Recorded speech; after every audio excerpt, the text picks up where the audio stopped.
It's time for the new player guide for new players that are new to Honkai. First things first, I'm going to be linking a bunch of helpful documents in the description down below. Those links will mostly cover things that won't be in this video, like abbreviations, Valkyries that you want to farm up, gear that you want to farm up, etc., as well as another beginner guide from the boys at the official Discord, so please do check that out. And with all that said, let's begin. Okay, so the first thing people always have on their minds is, should you reroll in this game? Well, rerolling in this game kinda sucks. It takes about 30 to 40 minutes to get about 10 rolls, and that's only if a banner is out. I think for most people this is too much of a time commitment, but you can decide that for yourself. But anyway, if you want to reroll, the gist is clear up to story 2-6 and collect all the crystals along the way, do all the stage requirements, collect all the achievements, put in all the crystal redemption codes, input your birthday for an extra crystals, and that comes out to be around 2,500 crystals and 5 dorm cards. Now, like I said earlier, I would only consider doing this for the History of Sentience personally, but it's also fine to do it for any of these 3 as well. But even if you don't reroll, over the first few days of your career, you get a lot of rolls, and it's really easy to tell if you get screwed early on.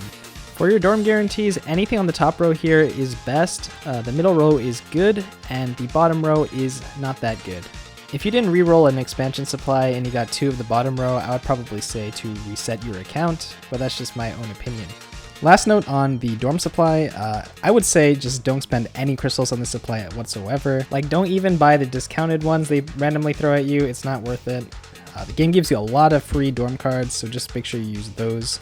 You get a guaranteed S at 25 and 50 pulls, and that'll take only a couple days to fulfill. Next up, let's talk about what you should actually be doing. So there are about 3 or 4 things that you should be completing and keeping up with as you level up early on. First off is the Path of Greatness. This is a new player thing only. Only new players will see this. And you definitely want to keep up with all the missions in here and do all of them as much as you can because they're all good rewards. And yes, ultimately you want to finish this growth supply, it's free, take advantage of it. Next up are the story missions. You really want to keep up with these because if you don't, you'll have to redo some stages, which is very annoying. There are actually 2 other tabs that you want to check out, which are challenge missions. These also give pretty good rewards, so do them. Finally, the last thing you want to do is find a sensei. The sensei system gives a lot of really nice rewards as well. You can start this system as soon as level 10. And don't worry about having to communicate with your sensei. You can do all the missions without them. And believe me, anyone will want you as a cadet. So just find somebody. Now, on top of all of this, we also have 2 other things to worry about, which are the daily missions and the event tab. So for the events, make sure you do them at your own pace, but look out for the ones that expire within the day, like this one. Now, as for the dailies, it's like any other gacha game. You just need to make sure that you fulfill the 150 duty and you're golden. Alright, to summarize, make sure you follow up on all 5 of these mission types and you'll get a lot of rewards. Last thing I want to touch up on is the golden egg and the blade choice reward from Path of Greatness. So for the blade choice, the best option is the Florid Sakura. You can pop that on your free Flame Sakitama. She'll be useful for Fire Weather Abyss, and it's also quite useful late game. So for the gold egg, I personally suggest you don't use it until you're about level 70 or 80, and the reason why is because you can really draw S ranks from the dorm supply with all the free dorm cards you're getting. And none of these S ranks are super impactful, so it's better to fill in the gaps that you have later on rather than open it early. Same idea with the Land of Wishes, don't spend any crystals here early on, just wait until much later when you know what you're doing. Alright, next let's talk about your stamina usage. So the first thing you should be using your stamina on is the events on the event tab. So just as I mentioned earlier, these are limited time stages with limited time rewards usually. So if you don't do them, you're basically missing out on free rewards, so just go and do those first if you see it. So probably the most stamina efficient thing you should be doing is the open world, which is basically the Genshin prototype. The adventure tasks you get here are like ley lines. You can refresh the tasks up to 15 times, so do make use of that to make sure that you get the best possible rewards. So at level 40, you'll get access to a post-Honkai Odyssey, which is kind of like Devil May Cry, because you can jump and attack at the same time. And at level 50, you'll get access to the Shixol headquarters. 2 weeks after you unlock these, you'll have to choose between them, and generally speaking, the best one in terms of rewards is a post-Honkai Odyssey. So the next thing you should be worrying about are raids. So raids unlock at level 35 and they give very stamina efficient rewards as well as weapons and even global buffs. So these raids are available every week for free, and it's worth noting only the first clear gives really good rewards. So don't bother clearing again unless you refresh with time structure, but I don't really recommend you do that until you're level 70. And the reason for that is it's a little bit less stamina efficient.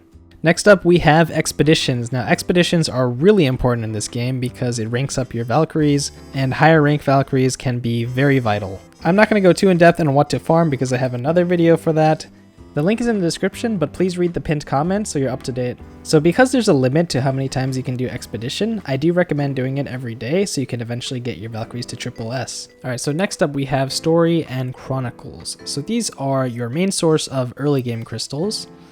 Generally speaking, they're not a big priority to do, but if you need the crystals immediately to pull on a limited banner or need them for like a spending event, then it could be a good idea to do them earlier. So when you're level locked, you can move over to Chronicles instead. Eventually you're going to want to finish both Story and Chronicles, but do them at your own pace. There's no rush to complete them. So the last thing you could spend your stamina on is the Material Event tab.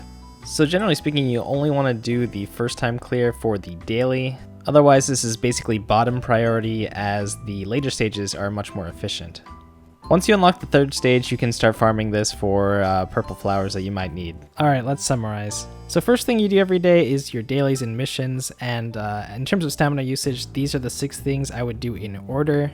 Alright, lastly, let's talk about the 2 competitive modes. So before that, we need to talk about gear. So what gear do you put on your Valkyries? Generally speaking, for the new players, I would just say use 3-star Stigmata until you know what you're doing. Physical damage dealers can use the entire Ryunosuke set, fire damage dealers can use Wang Xiaojun, lightning damage dealers can use Edison, and there's the Scott set for ice damage dealers. So all of these Stigmata are low cost and will hold you out for the early game until you get some signature equipment or just a better understanding of the game so you can optimize your Stigmata. It's simple, but it works. If you're wondering about higher investment gear, I do have a video for that, so go ahead and check that out if you're curious. Now let's talk about the 2 competitive modes. First off is Q Singularis. So this unlocks at level 25, but I don't recommend going in until about level 30-ish. Or if you're watching this on a Wednesday or Sunday, then you should probably go in anyway because it resets on those days. This is basically going to be your main source of crystals, and most people call it Abyss, so I'm just going to call it Abyss from now on. Abyss is the first mode where your team composition and how you play actually does matter. The most important thing for early Abyss is the Evadion. So the Evadion is a skill that you get that fills up as you evade enemy attacks. So when you use this skill, it just does a huge chunk of damage, so much so that you can basically solo with this damage and clear. So early on you can brute force this mode, but later on when you're in higher brackets and higher level, you'll have to make use of proper teams or you probably won't be able to clear. So in Abyss, the best thing to do is to gather all of the small mobs together. So one good way to do that is with the Drive Cometa QTE, and that'll gather them in place, and then you go into your DPS and you DPS them down. You can also use Drive Cometa's ultimate to gather them, but besides the gather, you also want to have a buffer / debuffer for your team so that your DPS does a lot more damage. So all the Valkyries on the screen right now are really good for supporting a physical team. If you can have 2 on a team, that's great. They have their own built-in buffs and gathers. And so for elemental teams, like say if you had the Hersher of Thunder, early on it's a little bit more difficult to make a team, but early on elemental Valkyrie should be able to solo content. Later on you definitely want to have either Phoenix or Azure Imperia and the weapon Blood Dance. Now the last mode is Memorial Arena, which opens at level 38. So in this mode you just fight bosses, and the faster you kill, the better your score. Early on you don't have to worry about it too much. The one thing you should know is that Time Fracture actually slows down the clock. So that essentially means if you have a good Time Fracture setup, you can actually get a higher score despite using more time. Alright, now the final thing I'm going to cover are the shops in the game. So in the logistics terminal, you should be buying everything that costs coins. So that's basically just the B rank Valkyrie fragments. If you have spare mithril, you can also be buying these advanced skill materials. They're pretty worth. I would probably say everything else is a skip for new players. Next we have the dorm shop. You really want to get these crystallums every update. There's 2 of them in the dorm shop, and once you get enough of them, you can actually purchase a top tier equipment. So it's definitely worth to get those. Now, if you have a lot of extra dorm currency, you can buy the dorm cards, but I would not suggest getting anything else from here. Next, we have the War Treasury. This is where you farm S ranks. Try to make it a goal to get all 70 of these Ancient Willpowers per month. They do refresh each month, and so you'll be able to rank up your S rank Valkyries because of it. So new players generally want to get Molotov Cherry and Phoenix to double S rank. After that, you can refer to my Valkyrie farming guide. Next, we have the Battle Arsenal. Basically, I would only suggest getting Starlit Astrologos fragments because this Valkyrie is extremely powerful and definitely worth getting. Keep doing this until she's triple S. Next, we have the Armada Terminal. Pretty much everything here is worth it except for the final 3 items, so you can buy whatever you need. Now looking at the Asteroid shop, you want to go to the Augment Core tab, and probably if you have Molotov Cherry, you want to buy as many Fervent Cores as possible. Upgrading the Core Augment is really helpful.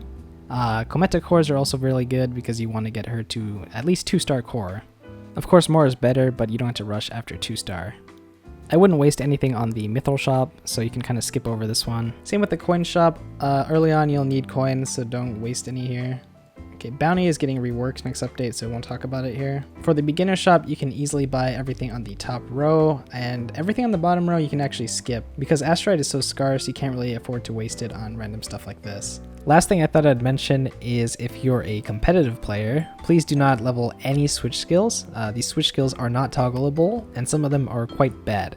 Of course there are exceptions, but I thought I would just mention it so that you would play it safe. Speaking of skills you shouldn't level, the Starlit Astrologos Whisperer's Net should also stay at level 1.